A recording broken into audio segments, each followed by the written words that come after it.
This is the Paracave Podcast, proudly brought to you by major sponsor Parramatta Leagues Club, home of the Eels, and also home of Jack's Pale Ale.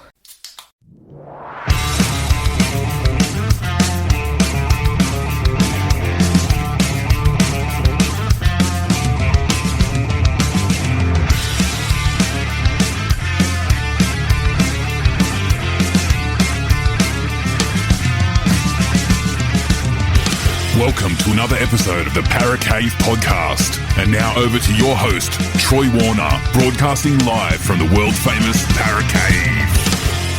And yes, hello and welcome back to another episode of the Paracave Podcast. Troy Warner here, and it is game number 2 of the State of Origin series, Queensland versus New South Wales. New South Wales looking to wrap up the series, Queensland looking to level the series. I am a New South Wales supporter, so I hope that the Blues get the victory in game number 2 and go back-to-back in winning the series for the second time in a row. So that would be awesome, and create their own little dynasty, because I think this current team is probably one of the best New South Wales teams that has been selected across last year's series and this year's series. So hopefully it can be one of those teams that can be picked again next year and the year after and create their own little dynasty. How good would that be? But we have to get over game number 2 first of all, and this one is being played at Optus Stadium in Perth. So for all those that don't know, that is the the new big stadium out there in Perth. Well, it's been around for a while now. The Origin has been played there twice before. First time in 2019, it was a New South Wales victory, 38 points to 6. And the second time was in 2022, 3 years later, where it was a 44 points to 12 victory over Queensland. And now both of those games were played in front of 59,000 people. Last game in 2022, it was 59,358. The first time in 2019, it was 59,721. So I dare say, expecting a crowd around that figure again on Wednesday night. It will... Look, I'm going to go for a bold statement here, bold prediction. I think they might crack 60,000. There you go. How good would that be? Of course, the new Perth Bears franchise has been named. That was a few weeks ago now, so there will be a lot of buzz around the place about this game, that is for sure.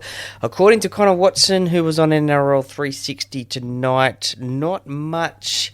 There hasn't been a massive buzz around the stadium or around Perth lately. Maybe tomorrow there might be a bit more, and obviously on Wednesday there'll be a bit more as well. But certainly this will attract a big crowd there at Optus Stadium. Now, it is on a round field. I'm not a massive fan of rugby league being played on a round field. Only being a spectator-wise, that is a better way to watch it is on TV. It is a great TV spectacle, State of Origin and Rugby League, but definitely the viewers at the ground. Oh, look, you get the atmosphere with the crowd, right? Obviously, a full stadium is a great crowd. The same as when it's being played down at the MCG. You get 100,000 people down there, and you just get that atmosphere from the crowd. But it is on a round field, so I'm not a massive fan of rugby league being played on a round field. But the rugby league has decided to take it there, and yeah, it has been there a couple of times before. So anyway, that's just my little sort of disappointment, I guess. But I'm not at the game. I will be watching it on Channel 9. So I will be getting the proper viewing of this game. So there will be a little bit of a buzz of rugby league in Perth this week, because obviously you've got the Origin there. The two Origin teams are already in Perth. They got over there over the weekend.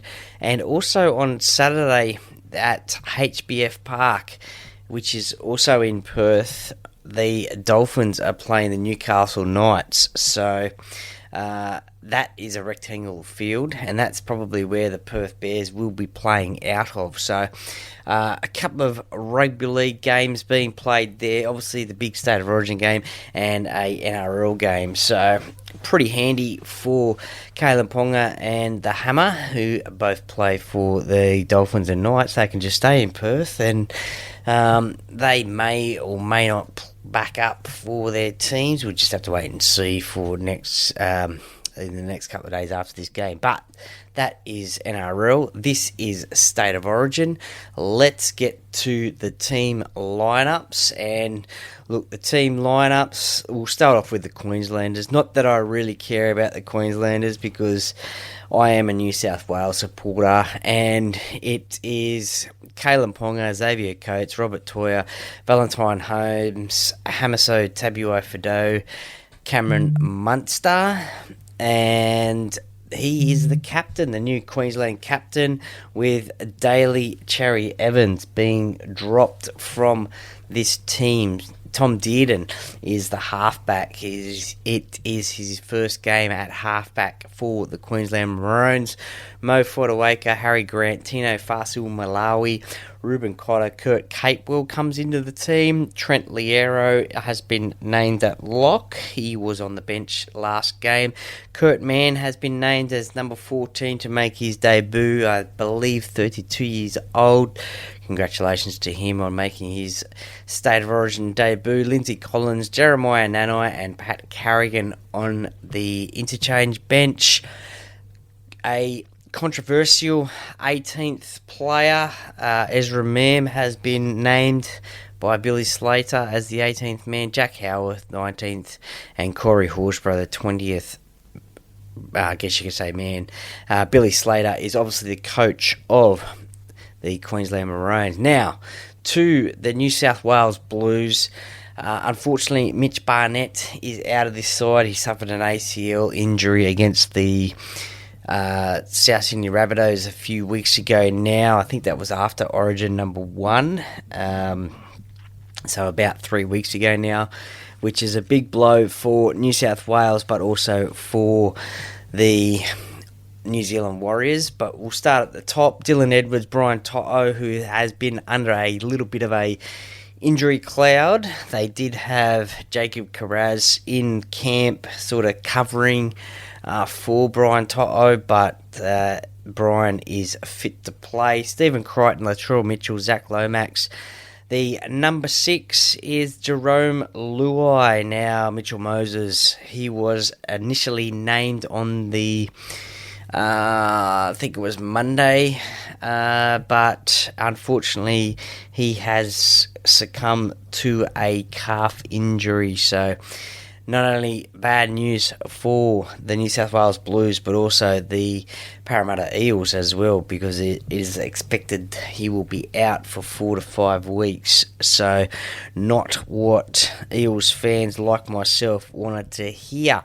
Nathan Cleary, the halfback. Max King comes in for Mitch Barnett. Max was on the bench in game number 1. Reece Robson, Payne Haas, Liam Martin, Angus Crichton, Isaiah Yeo, who is also the captain. To the bench, Connor Watson, Spencer Leniu, Hudson Young, and Stefano Utukamanu. He was in the squad for game number 1, and now he earns a spot on the bench. Has played State of Origin before. I believe he has played one game of Origin before. I think it was under Brad Fittler. So this will be his second game. I think he's only played the one game. Matt Burton, unfortunately, is the 18th man. He didn't play for the Bulldogs yesterday. I think this is the 6th time he has been the 18th man. A lot of people sort of, I guess you could say, expected him to be the 5/8 when Mitch Moses was ruled out. But I guess Matt Burton's utility, what do you call it? Utility... I've lost the words there. Value, I guess. There's the word, I think. As he could play centre, he can play 5/8. He could probably play a little bit of lock as well. Could play halfback if needed be. Could play fullback as well if needed be as well. He is the 18th player. Keon Kolamatangi now, he got injured against South Sydney. Sorry, not against South Sydney. For South Sydney against the Bulldogs on the weekend. Lindsay Smith. So I think it has been named today that Jacob Preston, having been played in the Bulldogs' win over South Sydney, has been flown over to Perth to join the squad as 20th, as the 20th man for New South Wales. Obviously, he was suspended whilst the Game 1 selections were being selected, so was unavailable for that game, even though he was one of the form second rowers in the competition, obviously with the Bulldogs leading the competition and that unbeaten run that they had for a while there.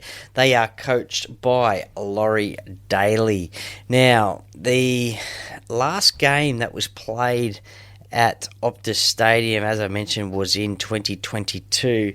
If we have a look at the team list there has been 1, 2, 3, 4, 5, 6, 7, 8 players that played under Brad Fittler in that New South Wales team that have played at Optus Stadium. For the Queenslanders, there is 1, 2, 3, 4, 5...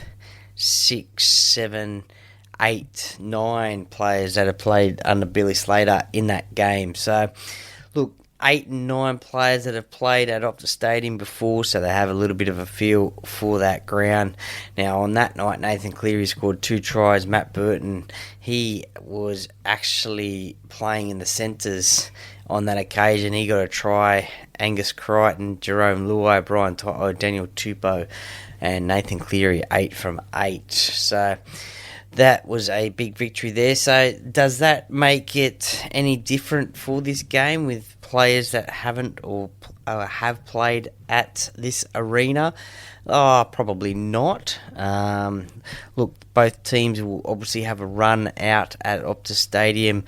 I think it will be on Tuesday before the game at some stage, and they will get a feel for the ground and get a feel for their markers, especially the kickers. They'll get a mark on the ground as to where they can aim for and the like, so they will have a run there. It'll be a light-hearted run, I could imagine, as captain's runs are usually, but I think there's been a lot of talk about the halves combination for New South Wales. Is it a good thing that Jerome Luai has been named? Yes, as a New South Wales supporter, probably is, because obviously he's won, premierships with Nathan before at Penrith, and has obviously won Origin Series as well. And in that 5/8 role, he was probably one of the better players for New South Wales last year in the State of Origin series.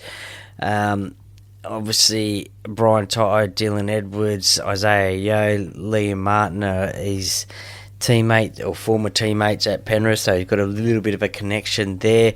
Will he do a lot of the kicking? Probably not. I don't think. Might do a lot of the short range kicking, like your grubbers and the like. He's a left foot kicker. Nathan Cleary will probably do most of the long range kicking in the game, being a right foot kicker. And look, let's just hope that Nathan Cleary's goal-kicking boots are on Wednesday night as well. I think in game 1, he had a shocker in the Origin game. He comes back and plays for Penrith and nails them. I think that was against Parramatta too, I think. Surprise, surprise. But nevertheless, let's hope he can nail them in game number 2. Let's just hope game number 1, that was an off night with a boot. And he is 100% accuracy on Wednesday night. As we know, goal kicking is one of the most important things in not only a game of NRL, but also, or definitely in Origin. The other talking point as well, Spencer Leniu, the number 1 hated man in Queensland. Will Queensland kick off to him? Some people say yes, some people say no.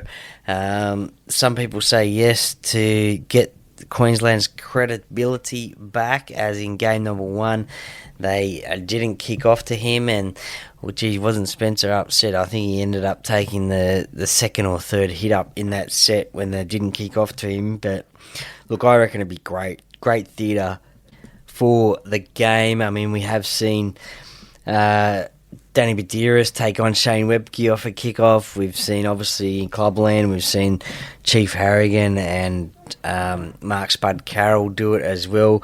I reckon it'd be great in Origin. It'd just add to the Origin highlights of throughout the years to come of Spencer Leniu taking a ball off the kickoff, off the back fence, and just ripping into those Queenslanders. So, look, I personally think they will kick to him.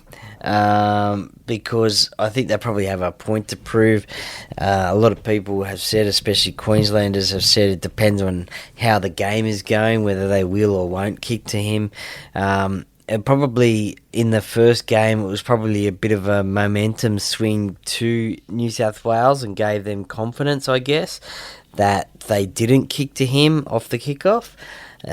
So I guess it gave New South Wales a bit of confidence of them not kicking to him. So, look, I reckon they will this time and just really show off this game of rugby league, because that is going to be one thing that every rugby league fan will be waiting for, to see if that happens in the game. The other talking point that's come out of the game is, will this be refereed in a different way? And what I mean by that is, will there be less penalties blown? Will the game just flow? If the players allow it to flow, the referee will allow it to flow. Will it be a great spectacle, especially with the Perth Bears coming into the competition, get the public on board to show that it was a great spectacle? Not saying that it won't be anyway, but as I reckon it will be. I mean, State of Origin, it is the pinnacle of rugby league in this country. So I think that it will be hopefully refereed a little bit better, I guess, than game number 1. Ashley Klein is the referee, so I dare say he will probably not let things go, but probably maybe be a little bit more lenient and put that whistle away. It'll just be interesting to see how it goes. But look, in game number 1, New South Wales forwards got on the front foot and pretty much dominated the Queensland forwards. I think Fatty Vorton from Queensland has come out in the media and said that the Queensland forwards were soft in game 1. I guess that could be just a little bit of him trying to motivate his state's team to fire them up a little bit, because, you know, forwards don't like to be called soft, and especially State of Origin forwards as well. So maybe that was a bit of a motivation tool to fire the Queensland forwards up to put in a much better performance in game number 1. So, look, the other talking point for Queensland was the one about DCE being dropped, and all about this pick and stick business that Queensland usually do throughout history of the State of Origin series. they have dropped DCE from game number 1, and Tom Dearden has come into that number 7 position. That probably puts a lot of pressure on him. Not to say that even if DCE, if he wasn't dropped, if he was, say, just injured and Tom Dearden came into this role, there would be a lot of pressure still on him. Even if DCE had retired and Tom Dearden was just the next in line, there still would be pressure on him. There's going to be pressure on the whole of Queensland, or the whole of the Queensland team, being 1-0 down in the series. They need to get this victory, obviously, to level up the series and go to game number 3 in Sydney as 1-1. So there's a lot of pressure, but I guess especially on him. Will there be a little bit of pressure? Obviously, there will be on Cameron Munster as well, being the captain, the new captain of Queensland. Will it change his role in the team? Probably not. He will probably be looked at as one of those players that if Queensland needs something, then hopefully he can spark something for them. He has done it in the past. I remember a game in Adelaide a couple of years ago now, where he played a man of the match performance in that one. Queensland will be looking for him to do that in this one, that is for sure. But I guess a huge honour to captain your state. He probably would have been watching Wally Lewis growing up in that same position that he played, the number 6 jersey, and he was the captain of Queensland. And we hear the stories of ex-Queensland players who said that growing up playing for Queensland was a dream of theirs. So I think he will probably rise to the occasion, being captain and all, so that he will be one of the players that New South Wales have to watch. I think Kalen Ponga was quiet in game number 1 as well. So we'll just have to wait and see. Harry Grant was also, I guess, quiet, gave away a few penalties and the like in game number 1 as well. So there has been a little bit of talk about him and the record of Queensland winning games. I think it's with him coming off the bench. I think they've won 4 out of 6, or is that starting? Honestly, I can't remember. There's been so many stats running through, but it's better for him to be off the bench. So, look, there has been talk that he may come off the bench and potentially Kurt Mann might start as the hooker in this game. Bit of talk about maybe Reuben Cotter might start as the hooker in this game as well. He has represented Queensland at a hooker position, so maybe he may be the starting hooker for Queensland, and Harry Grant go back to the bench, and potentially Jeremiah Nanai start the game. So there has been a little bit of talk about that one as well, so we'll just have to wait and see, maybe closer to game time, whether that does happen. But certainly in the past, Harry Grant coming off the bench has worked for them, with Ben Hunt starting the game in previous years. So maybe that may be the thing that Queensland go with. But we'll just have to wait and see on that one. Payne Harsey was game number 1 player of the match. Dare say we'll see the same out of him in game number 2 as well. Max King starting in the front row for this game. Will be interesting to see how he goes. He came off the bench last time in game number 1. I think he'll be more excited about starting this time, as you can get pretty nervous sitting on the bench, I could imagine, just waiting to get out there, especially when it was your debut game. So now he has 1 game under his belt, he knows what to expect, and he will be waiting to rip in. Latrell Mitchell, he was well contained by Robert Toya in game number 1. So we'll just have to wait and see what he comes up with in game number 2. I think he would have done his homework on Robert Toya and found a way that he could probably dominate him as he was quiet in game number 1. Practically sort of did his job, but expecting a big game from him. And there has been a little bit of talk about Liam Martin and his rivalry with Cameron Munster as well. It is a bit of a rivalry that has been played out in previous years in Origin, and has also spilled over into the grand final of last year. But look, they save their rivalry for on the field. Off the field, they have a little bit of banter as well, but certainly Liam Martin will be aiming up and trying to take out Cameron Munster as well, like we have seen in the past. So, look, I think New South Wales will win. I am going to tip New South Wales anyway. I am a New South Welshman, so I will be tipping New South Wales to win. I think I will tip 26-18. I think there will be a 8-point margin. I think New South Wales may get an early penalty. That'll be something that Queensland have to tighten up, is their... I've got a mind blank again. Their penalties that they give away, discipline, that's the word, discipline.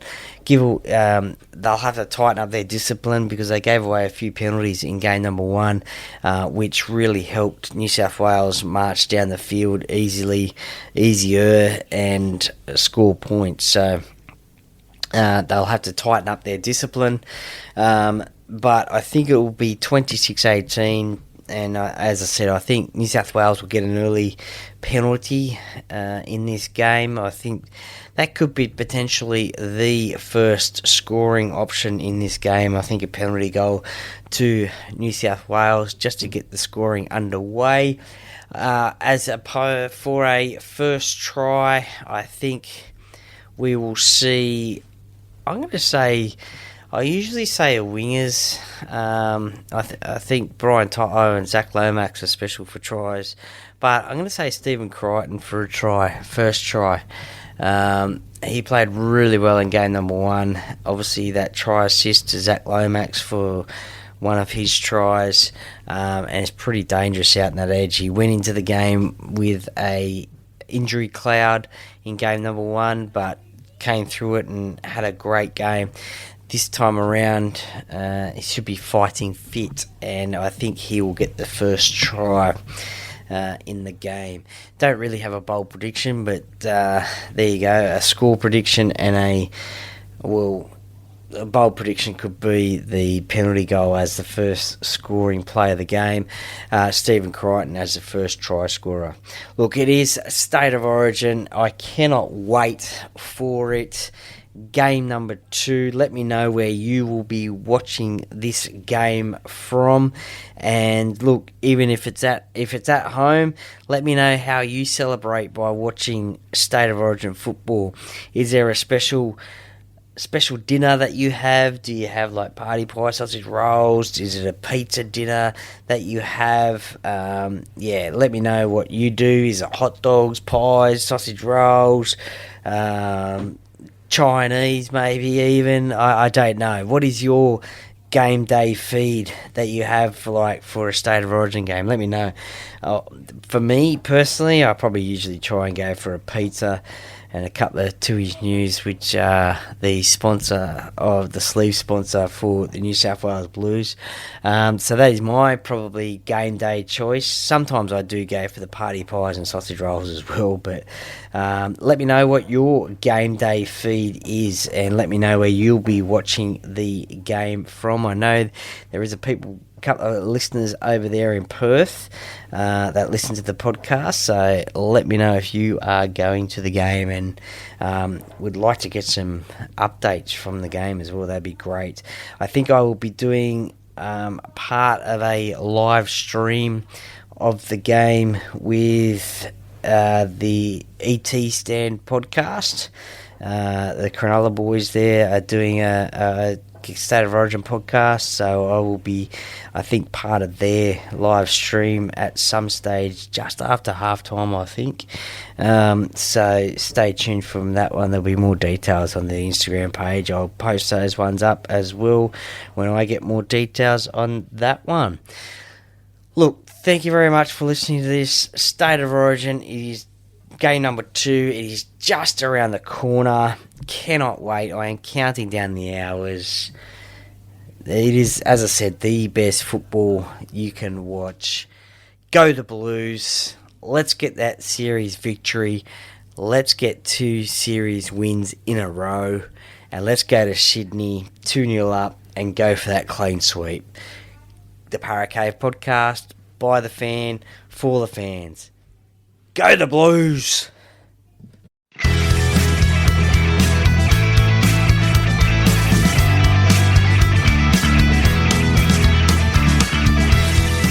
Thank you for listening to another episode of the Para Cave Podcast.